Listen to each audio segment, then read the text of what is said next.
the suspension and the kind of controversy with ESPN started, leading up to that point, had there been things that had been rolled out maybe from a corporate standpoint or that had been talked about that you started to scratch your head at? Because having listened to you now on a couple podcasts, your values have been, it seems like, constant throughout your whole life. Like, these are things that you've, as we've talked about, your parents instilled in you and you've never really wavered from.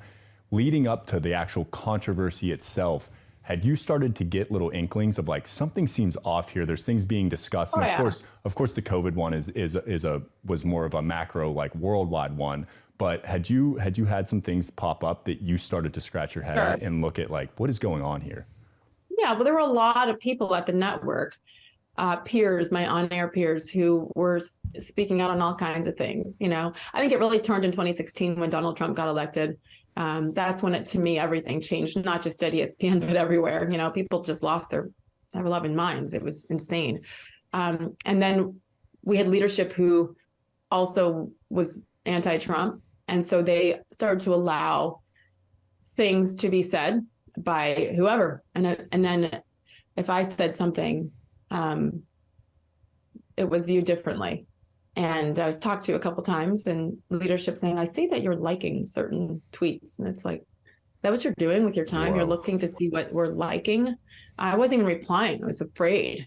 And so, yeah, I had a lot of conversations too, like, what are we doing? And there were a lot of leaders also who did not agree with what they were allowing. But nobody stood up to say, wait, if we allow this, we have to allow this. I've always just talked about that, like consistency, just like as a parent. You can't have, rules for one kid and not the other. Like, just because, even if your kids hate the rules, at least they know that you're consistent with them. And that goes to me, it's the same thing in a place of employment. But no one was willing to stand up and say, wait, we're being divisive here by allowing some to say whatever they want politically and not others. I never, ever, ever spoke publicly or even tweeted about who I voted for, because I don't think it matters.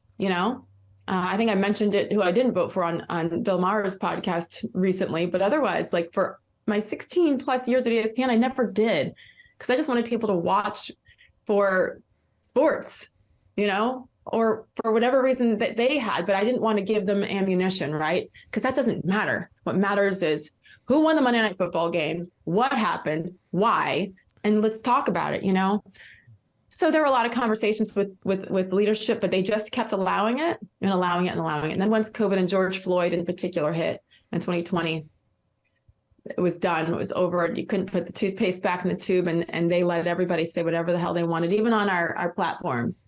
So that was kind of my issue with the hypocrisy of that.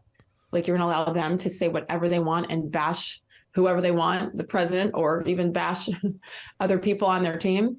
But then not allow me to give my opinions on other things on non-ESPN platforms. And so that was, I'll tell you, that was devastating, because I didn't want special treatment, but I thought, oh, well, they're able to say it. I'm going to say it over here, even though it's not even on ESPN.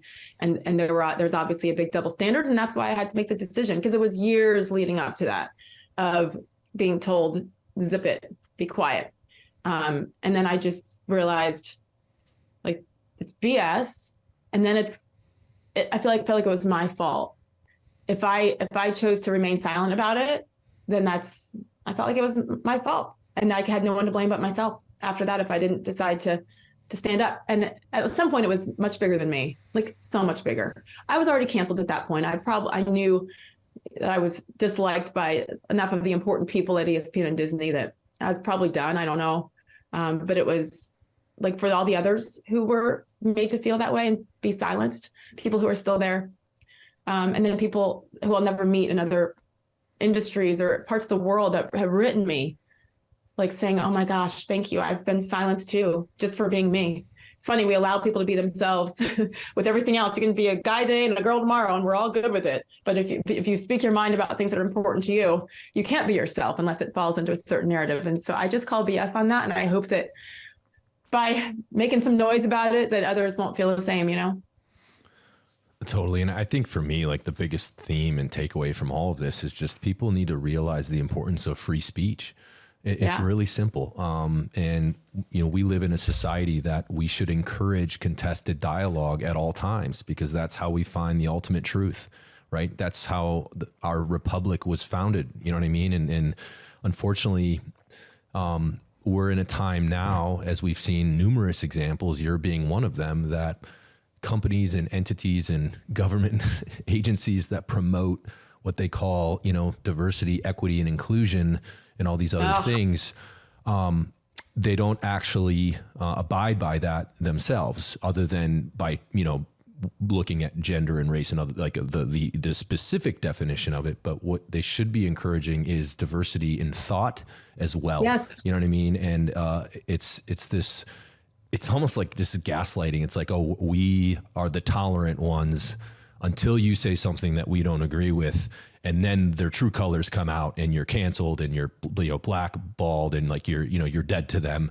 So to me, even if you don't align with Sage's viewpoints, and I hope that, when the other scenarios presented to me and people like me, that I stay true to what I say here, but you have to still allow those other beliefs to be expressed, because that is the foundation of our republic, right? And totally, people need to recognize the dangers of where we are creeping towards now, where that is becoming less and less of a thing. And there's these groups of people that are pretending that they know best, right? So you be quiet because we know best, and we're going to mandate all these things. And if you speak out against it, you're XYZ, we're going to label you, and there will be repercussions for your actions. So if you're employed, we're going to fire you. If you're an influencer on social media, we're going to squash your impressions and your ability to reach people. If you're someone who makes money on YouTube advertising, we're going to shut down your YouTube account, et cetera, et cetera, et cetera. And that's why people get afraid to express their viewpoints, right? Because there are consequences. I mean, we're in podcast jail right now. We're definitely going to be after this one, because you hit a few buzzwords that the algorithm. No, scrubs. we're good. The alarms are going off at Spotify and YouTube right now. I already know, which is, we're good. We're not going to change who we are because of all that BS. But we've created an environment where people are now afraid to speak out because of this new kind of construct. And that's why people like you and, we interviewed Riley Gaines on a few episodes ago, I think are so courageous, because you guys are taking a stance despite knowing the backlash is coming. Yeah. And little by little, as more and more people like that are prominent like you all that are willing to do that, the everyday person will become more comfortable being outspoken as well. And again, we encourage that from both sides of the aisle, because that is the foundation of our democracy. So, hey guys, let's debate, let's talk about our differences, but hey, let's go drink a beer together afterwards and then put that aside. You know what I mean? Like, we have to get back to that. But it's just gotten so out of control. And, even as us running a global brand, I've had to be fearful of that, because the Riley Gaines episode, I was asking like, hey, where are all the feminists defending like Riley and these women that are getting obliterated by men in competition?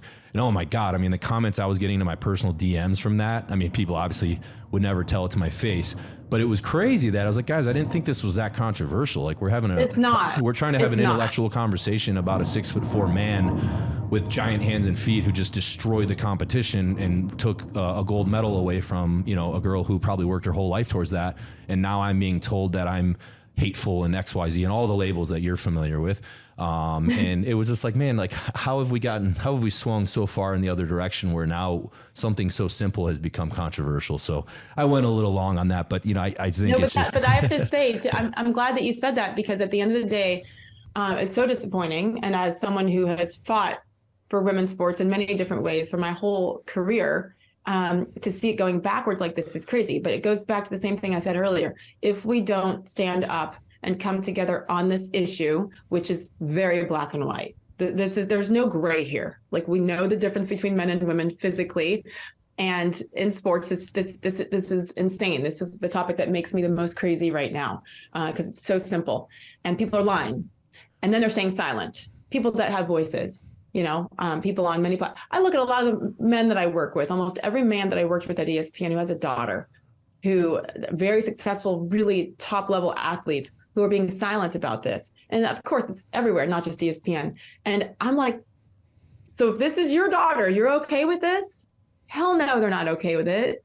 But everybody's being silent. And I think that's what disappoints me the most.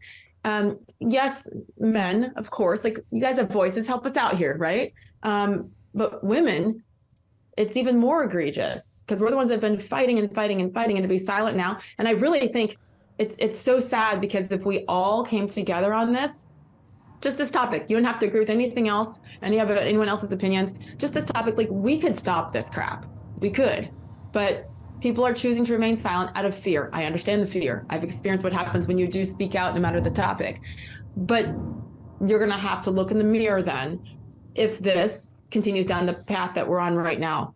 And more women's dreams are shattered at times because of another boy, a young man, the Leah Thomas situation. I like how Riley won't even call him Leah. She just says Thomas, So I just think it's on us to stand up. And if not, shame on you.